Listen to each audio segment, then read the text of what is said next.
जय हिंद साथियों, कैसे हैं आप सब। स्वागत है आपका एक बार फिर आपके अपने YouTube channel Shri Shyam classes में। जी हाँ साथियों, जैसा कि मैंने आपसे वादा किया था कि विज्ञान के 800 प्रश्न मैं आपके सामने लेकर आने वाला हूं। विज्ञान के कितने टॉप 800 प्रश्नों का भंडारा हम लेकर आ रहे हैं, 800 प्रश्नों का भंडारा, जिसका पार्ट 2 आज अब मैं आपके सामने लेकर आया हूं। कौन सा पार्ट है? पार्ट 2। पार्ट फर्स्ट हमने डाल दिया है, 25-25 प्रश्नों के हम पार्ट लेकर आ रहे हैं। डेली के आपको दोपहर को 2 बजे क्लास मिलती है। उसके अंदर साइंस के कितने 25 सवाल, अभी अपन बायोलॉजी के सवालों की बात कर रहे हैं।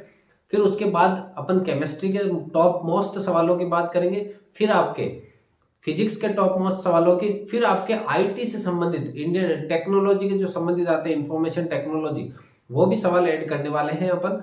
तो यहां पर मैं आपके लिए कितने प्रश्न, 200 प्रश्न, कितने 200 प्रश्न बायोलॉजी के मान के चलो, 200 केमिस्ट्री, 200 फिजिक्स, 600, और इनके अलावा आईटी वगैरह मिला करके पूरे टोटल कितने प्रश्न हो जाएंगे आपके? 800 प्रश्न। बहुत ही बड़ी संख्या होती है 800 प्रश्नों की। वो मैं आपको पूरा प्रोवाइड करवाने वाला हूं। रोज के 25 प्रश्न, यानी कि कम से कम आप मान के चलो कि अपने जो 1 महीने का सिलेबस रहेगा, 1 महीने के अंदर विज्ञान के हर टॉपिक में से सवाल, हर लाइन में से सवाल निकाल कर मैं आपके सामने उपलब्ध रहूंगा। तो आप अगर हमारे चैनल पर पहली बार विजिट हुए तो चैनल को सब्सक्राइब जरूर कर लीजिएगा। देखिएगा, यहाँ पे जब सवाल शुरू करते हैं उससे पहले मैं आपको कहना चाहूंगा कि पिछली परीक्षाओं के ही सवाल आए हुए हैं। पिछली परीक्षाओं में आए हुए सवाल है जो आपके राम सिंह जी यादव वाली बुक है, टॉप मोस्ट बुक है अपने इसकी आर्मी के लिए। और ये army, GD, tradesman, women, military force, उन सभी के संबंधित पेपर है। आप जो भी तैयारी करो, आर्मी, जीडी हो, ट्रेड्समैन हो और गर्ल्स भी हो, तो भी आप इसकी तैयारी कर सकते हो इन प्रश्नों की। और आप कमेंट करके भी बताइएगा कि आपके कितने प्रश्न सही हो रहे हैं। देखिएगा, पहले प्रश्न की तरफ चलते हैं। मानव मस्तिष्क का वजन कितना होता है? मानव मस्तिष्क का वजन कितना हो जाएगा? सामान्य मानव मस्तिष्क का, देखिए 25 प्रश्न में करवा चुका हूं, इसलिए वो 25 प्रश्न का आपको पार्ट फर्स्ट देखना होगा। मानव मस्तिष्क का सामान्य वजन कितना होता है? मानव मस्तिष्क आपका अगर एग्जाम में पूछे तो ये होता है आपके, कितना हो जाएगा? 1200 से लेकर के 1250 से 1500 पूछा जाता है, 1200 से 1500 ग्राम होता है। तो ऑप्शन देखने अपन को, देखो 1000 ग्राम नहीं होगा, 2000 नहीं होगा, 500 भी नहीं होगा, तो राइट आंसर क्या हो जाएगा? 1400 ग्राम। राइट आंसर 1400 ग्राम। अगला है, कोशिका का पावर हाउस किसे कहा जाता है? कोशिका का पावर हाउस, शक्ति ग्रह किसे कहा जाता है? किसे कहेंगे अपन? लाइसोसोम को कहते हैं कोशिका की आत्मघाती थैली। क्या कहेंगे? आत्मघाती थैली। इसको आत्मघाती थैली कहते हैं क्योंकि यहां पे जाकर के कोशिकाएं क्या हो जाती है? समाप्त हो जाती है। राइबोसोम को कोशिका का इंजन कहा जाता है। क्या कहते हैं? इसको इंजन कहा जाता है, कोशिका का इंजन कहा जाता है। अगला गोल्जी का है। गोल्जी का को कोशिका का ट्रैफिक हवलदार कहा जाता है। ट्रैफिक हवलदार, क्या कहते हैं? ट्रैफिक हवलदार। तो यहाँ पे देखो मैं जो सवाल करवा रहा हूं आपको वो उस तरीके से कि 4 जो ऑप्शन होते हैं, चारों ऑप्शनों का भी आपको पोस्टमार्टम किया जा रहा है यहाँ पे, कि एक सवाल के अंदर 4-4 सवाल आपको बताए जा रहे हैं। तो माइटोकॉन्ड्रिया जो होती है उसे क्या कहते हैं? कोशिका का शक्ति ग्रह, पावर हाउस क्या कहा जाता है? इसका राइट आंसर हो जाएगा माइटोकॉन्ड्रिया। अगला है, कोशिका सिद्धांत किसने दिया है? कोशिका का सिद्धांत किसने दिया है? देखिएगा, कोशिका की, जीवित कोशिका की, मृत कोशिका की खोज करी थी रॉबर्ट हुक ने। जीवित कोशिका की खोज करी थी ल्यूवेन हॉक ने। तो ये भी सवाल है कि मृत और जीवित कोशिकाओं की खोज किसने करी? और अगर ऐसा है कोशिका की खोज तो रॉबर्ट हुक ने करी है। जबकि स्लाइडेन तथा स्वान ने कोशिका का एक सिद्धांत दिया था। स्लाइडेन तथा स्वान ने क्या दिया था? कोशिका का सिद्धांत दिया था। इस सिद्धांत के अनुसार इन्होंने ये कहा था कि प्रत्येक कोशिका अपने पूर्ववर्ती कोशिकाओं की तरह होती है और प्रत्येक कोशिका के अंदर क्या पाया जाता है? केंद्र। लेकिन अपवाद ध्यान रखना, एक आरबीसी ऐसी कोशिका है जिसके अंदर कोई केंद्रक उपस्थित नहीं होता। रेड ब्लड सेल्स के अंदर कोई केंद्रक उपस्थित नहीं होता। बहुत विवादास्पद सवाल है और जो अपवाद होते हैं ना उनकी क्वेश्चन वहां उठकर आते हैं एग्जाम में। तो इसका राइट आंसर हो जाएगा स्लाइडेन तथा स्वान। अगला सवाल है आपके सामने, कोशिका सिद्धांत किसने दिया? ये अपन ले चुके हैं। मानव शरीर में सबसे छोटी कोशिका होती है। मानव शरीर में सबसे छोटी कोशिका कौन सी हो जाएगी? देखिएगा, अंडाणु जो होते हैं मानव शरीर में सबसे बड़ी कोशिका होती है। मानव शरीर की बात हो रही है, मानव शरीर की। मानव शरीर के बाहर की बात करें, कोई सबसे बड़ी कोशिका तो होता है शुतुरमुर्ग का अंडा, सबसे बड़ी कोशिका की पूछे तो। लेकिन सबसे छोटी कोशिका पूछे तो माइकोप्लाज्मा। लेकिन सवाल है मानव शरीर के अंदर, तो मानव शरीर के अंदर आ जाएगी सबसे बड़ी कोशिका। अंडाणु जो है वो क्या होती है? सबसे बड़ी कोशिका। अंडाणु क्या होगी? सबसे बड़ी कोशिका होती है अंडाणु। और इसने पूछा छोटी कोशिका, तो छोटी क्या हो जाएगी आपके? शुक्राणु। शुक्राणु मानव शरीर की सबसे छोटी कोशिका है। सॉरी, मानव शरीर की सबसे बड़ी कोशिका अंडाणु है। और पूछे कोशिका सबसे बड़ी कौन है, तो शत्रुमुर्ग का अंडा है। सबसे छोटी कोशिका कौन है, माइकोप्लाज्मा है। देखिएगा कोशिका का अध्ययन क्या कहलाता है, माइकोलॉजी, साइटोलॉजी, एंजियोग्राफी या इनमें से कोई नहीं। तो देखिएगा माइकोलॉजी कहा जाता है कवक का जो अध्ययन करते हैं अपन, कवक का अध्ययन करते हैं उसको कहते हैं माइकोलॉजी। कोशिका का अध्ययन को कहा जाता है साइटोलॉजी। एंजियोग्राफी अपन के हृदय से संबंधित होती है, जिसमें अपने एंजियोग्राफी की जाती है हृदय की। तो माइकोलॉजी का पूछे तो कवक से संबंधित है। साइटोलॉजी, कोशिका का जो अध्ययन किया जाता है वो साइटोलॉजी में किया जाता है। अगला सवाल है आपके सामने, हड्डियों के लिए आवश्यक खनिज लवण है। हड्डियों की मजबूती के लिए क्या जरूरी है, sodium, potassium, sodium, calcium, ferrous या इनमें से कोई नहीं। तो हड्डियों की मजबूती के लिए कैल्शियम जरूरी होता है। आयरन होता है अपने हीमोग्लोबिन से संबंधित, आयोडीन की कमी से कौन सा रोग होता है, आयोडीन की कमी से कौन सा रोग होता है, अरक्तता नहीं, अरक्तता तो किसकी कमी से होगा, आयरन वगैरह की कमी से, हीमोग्लोबिन वगैरह की कमी से अरक्तता को रोग होता है। घेंगा, जी हाँ इसका राइट आंसर क्या हो जाएगा, घेंगा रोग होता है। घेंगा या गलकंड रोग पूछे तो किससे होता है, आयोडीन की कमी से होता है। अगला सवाल है टाइफाइड। टाइफाइड देखिए सवाल क्या, टाइफाइड ऑप्शन है, टाइफाइड किससे होता है, बैक्टीरिया से। ये ध्यान देना, टाइफाइड का सवाल है, टाइफाइड किससे होता है, जीवाणु से होता है। कौन से जीवाणु से होता है, तो उसका जीवाणु का नाम है साल्मोनेला टाइफी। उसके पीछे लगता है टाइफी, तो टाइफी से होता है अपने टाइफाइड। टाइफी से क्या हो जाता है, टाइफाइड। नपुंसकता का भी सवाल है कि नपुंसकता कौन से विटामिन की कमी से होता है, तो नपुंसकता आपके होता है विटामिन ई की कमी से। इसको बांझपन का विटामिन भी कहते हैं। इसकी कमी से बांझपन का या नपुंसकता का शिकार हो जाता है व्यक्ति। अगला, कौन से विटामिन में कोबाल्ट पाया जाता है, कौन से विटामिन में कोबाल्ट पाया जाता है, जो सबसे लास्ट में होगा उसमें कोबाल्ट पाया जाता है। तो B1 से लेकर के 12 तक होते हैं, तो B12 के अंदर क्या पाया जाता है, आपके कोबाल्ट पाया जाता है। अगला सवाल है, दांत और मसूड़ा का रोग किस विटामिन की कमी से होता है। दांत और मसूड़ों से जो रोग होता है रिलेटिव, दांत और मसूड़ों से संबंधित रोग किसकी कमी से होता है, विटामिन ए से तो रतौंधी रोग होता है, विटामिन बी से बेरी, सी से एस्कॉर्बिक, डी से कौन सा होता है, रिकेटस। लेकिन दांत और मसूड़ों से संबंधित कौन सा रोग हो जाएगा, किस विटामिन की कमी से, विटामिन सी की कमी से क्या होगा, दांत और मसूड़ों से संबंधित रोग होगा। अगला, धूप का विटामिन बहुत ही चर्चित सवाल है, लगभग मेरे हिसाब से सबको आता है। क्या हो जाएगा, vitamin A B C D, कौन सा विटामिन, विटामिन डी। इसे क्या कहा जाता है, धूप का विटामिन भी कहा जाता है। धूप में बैठकर अपन कौन सा विटामिन लेते हैं, विटामिन डी लेते हैं। किस विटामिन की कमी से चोट लगने पर रक्त का थक्का नहीं बनता। देखिए एक तो प्लेटलेट्स होती है, जिसकी कमी से क्या होता है, रक्त का थक्का नहीं बनता है।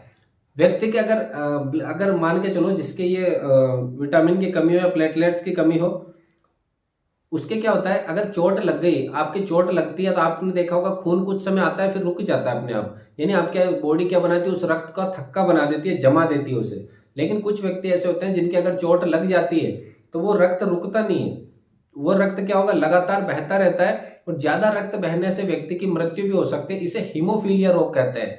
हीमोफीलिया एक आनुवांशिक रोग कहलाता है, जन्म से होता है ये रोग। तो कौन से विटामिन की कमी से, विटामिन के की कमी से ये रोग होता है, और प्लेटलेट से भी ये रोग होता है। आंखों के द्वारा न्यूनतम देखने की क्षमता, देखो अपनी आंख है, इससे कम से कम कितनी दूरी पे लाएंगे वस्तु स्पष्ट दिखेगी, ये तो होती है न्यूनतम दूरी। एक होता है अधिकतम दूरी, अधिकतम कितना देख सकते हैं, तो अधिकतम तो अपन देख सकते हैं अनंत, कितनी भी दूरी का वस्तु देख सकते हैं अगर बीच में कोई अपने अपारदर्शी वस्तु ना आए।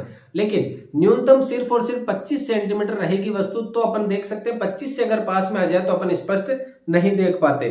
तो न्यूनतम देखने के लिए देखिए 25 सेंटीमीटर, यहाँ किलोमीटर ऑप्शन में, किलोमीटर पे ध्यान देना, इसको टिक मत कर देना।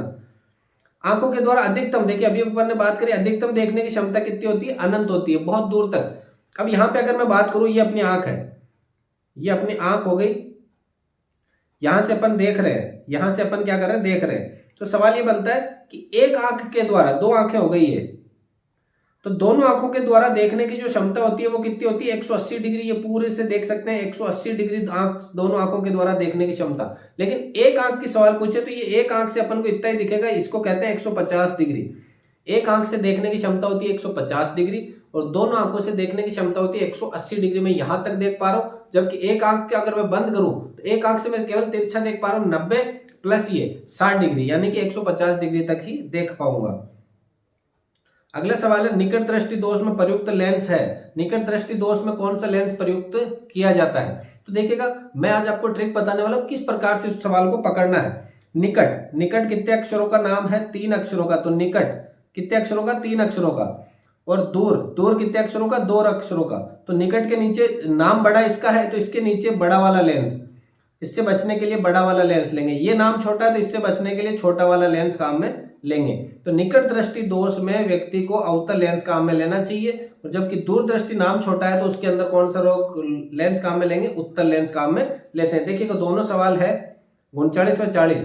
निकट दृष्टि दोष के अंदर जब व्यक्ति वस्तु को निकट लेता है तो उसे दूर की तो स्पष्ट दिखाई दे रही है, निकट की तो स्पष्ट दिखाई दे रही है, और दूर की वस्तु क्या होती है? निकट दृष्टि दोष। निकट की तो क्या दिखेगी? साफ, और दूर की क्या होगी? दोष। तो इसको बचने के उपाय अपने बताएं। निकट 3 अक्षरों का नाम है तो बचेंगे कैसे? 4 अक्षरों बड़ा वाला लेंस लगा के। नाम छोटा है तो उसको छोटा वाला लेंस लगा कर बच जाएंगे। तो पहले निकट दृष्टि में अवतल लेंस और दूर दृष्टि में उत्तल लेंस। देखिए यहाँ दर्पणों पे भी ध्यान देना। अच्छा देखो ये अवतल दर्पण पे टिक करा अपन ने, मैंने भी गलती करी। अवतल दर्पण, अवतल देखा, पीछे देखा ही नहीं, दर्पण की तरफ टिक कर दिया। यही गलती अपन से एग्जाम में होती है कुछ सवालों में, 1-2 सवालों में। तो ये गलती नहीं करनी है। कौन सा होगा? अवतल लेंस होगा। अगला है हृदय का अध्ययन क्या कहलाता है? माइकोलॉजी की अभी अपन ने बात करी। माइकोलॉजी किससे संबंधित है? कवक से संबंधित है। किससे? कवक से संबंधित है। कार्डियोलॉजी, कार्डियोलॉजी किसको कहते हैं? हृदय का जो अध्ययन किया जाता है उसे कहते हैं कार्डियोलॉजिस्ट, और जो डॉक्टर अध्ययन करता है उसे कहते हैं कार्डियोलॉजिस्ट, जो उसके अंदर महारत हासिल करके रहता है। साइटोलॉजी, जो कोशिकाओं का अध्ययन किया जाता है उसे कहते हैं साइटोलॉजी। अगला सवाल है शुद्ध रक्त का प्रवाह होता है। शुद्ध रक्त का प्रवाह का कैसा होता है? किस में होता है? शीरा में होता है, हृदय में होता है, किडनी में या धमनी में? देखिएगा पहली बात तो रक्त का प्रवाह 2 चीजों में होता है, एक तो शीरा में और एक धमनी में। अब शुद्ध रक्त किसमें बहता है? मैंने आपको पहले भी बताया था एक वीडियो के अंदर कि जब शुद्ध शाकाहारी हाथी है वो जब चलता है, शुद्ध शाकाहारी हाथी जब चलता है तो आवाज किसकी आती है? धम धम की आवाज आती है। तो यहाँ पर भी यही है कि धमनी के अंदर क्या बहेगा? शुद्ध रक्त बहेगा। धमनी के अंदर कौन सा रक्त बहेगा? शुद्ध रक्त। और शीरा के अंदर कौन सा बहेगा? अशुद्ध रक्त। शीरा में कौन सा रक्त बह जाएगा? अशुद्ध। और धमनी में कौन सा बहेगा? आपके शुद्ध रक्त। दोनों का ध्यान रखना। और हृदय में तो पूरे में रक्त नहीं बहेगा, रक्त सिर्फ 2 नलियों में बहता है, शीरा व धमनी के अंदर। अगला सवाल है रुधिर परिसंचरण तंत्र की खोज किसने करी है? खोज रुधिर परिसंचरण की देखिएगा सोरेनसन, सोरेनसन ने किसकी करी है? पीएच की, पीएच जो स्केल है उसकी खोज सोरेनसन ने करी है। रॉबर्ट ब्राउन, रॉबर्ट ब्राउन ने किसकी करी है? कोशिका के केंद्रक की। किसकी खोज करी है? कोशिका के केंद्रक की। तो विलियम हार्वे, विलियम हार्वे ने किसकी करी है? रुधिर परिसंचरण तंत्र की खोज करी है। अल्टमान तथा केलिकर इन्होंने खोज करी है माइटोकॉन्ड्रिया की। किसकी खोज करी है? माइटोकॉन्ड्रिया की। ये ध्यान रखना, एक ही सवाल में अपने बहुत सारे सवाल हो रहे हैं। माइटोकॉन्ड्रिया, माइटोकॉन्ड्रिया की खोज किसने करी है? आपके अल्टमान तथा केलिकर ने करी है। अगला सवाल है रुधिर परिसंचरण तंत्र की खोज किसने करी है? अपन ने देख लिया इस सवाल को। ईसीजी का संबंध है, एक तो होता है ईईजी, एक होता है ईसीजी। ईसीजी की फुल फॉर्म भी पूछी जाती है, क्या हो जाएगी full form? Electro cardiography, electro cardiography, cardiography, electrocardiography हो जाएगी इसकी फुल फॉर्म ईसीजी।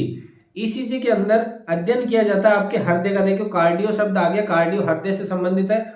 मस्तिष्क में ईईजी, अगर ईईजी का संबंध आता तो वो मस्तिष्क से होता। और अमाशय, अमाशय में कौन सा अम्ल निकलता है? अमाशय में HCl हाइड्रोक्लोरिक अम्ल निकलता है। इसका आकार कैसा होता है? जे आकार का होता है, इस प्रकार का जे आकार का होता है इसका आकार।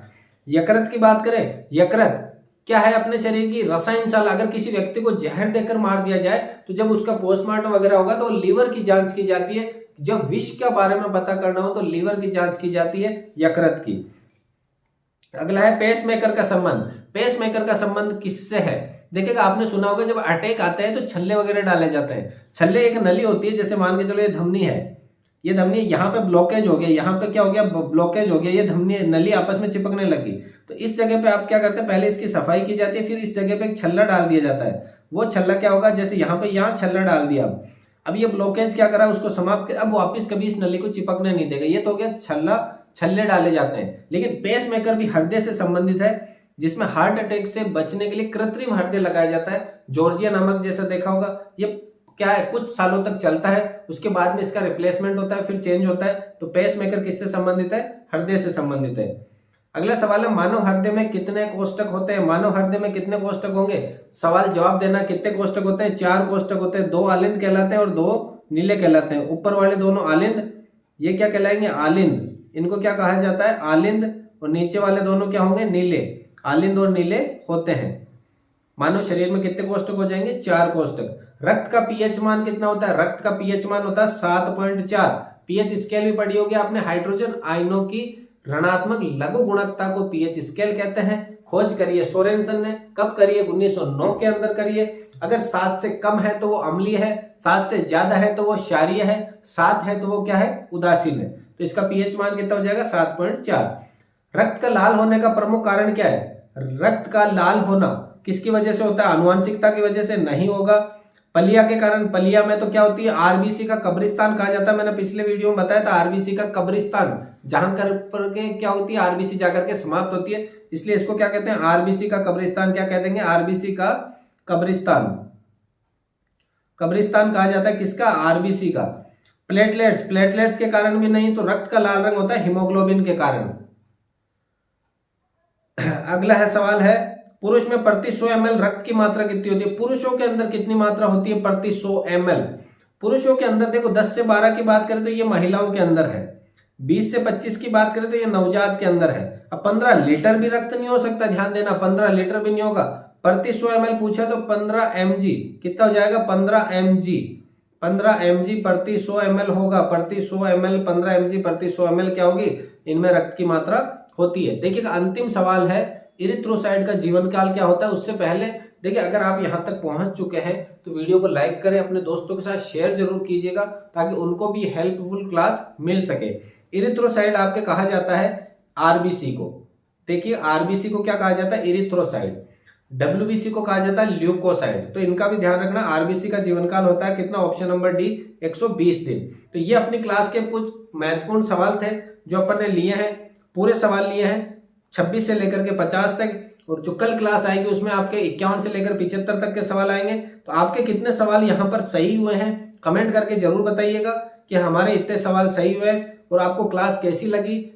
क्लास के अंदर इंप्रूवमेंट चाहिए तो आप उसको कमेंट करके भी बता सकते हैं कि सर पढ़ाने का तरीका, कुछ सवाल ऐसा अगर आपको लगे कि सवालों के अंदर समझ नहीं आ रहा, आवाज समझ नहीं आ रही, कोई क्लियरिटी है, जो आपकी क्लियरिटी रहेगी वो सुझाव हमारे लिए जाएंगे और हमारे द्वारा उन सुझावों को अगले वीडियो में क्या किया जाएगा? सही किया जाएगा। तो मिलते हैं अगली क्लास में, तब तक के लिए जय हिंद, वंदे मातरम।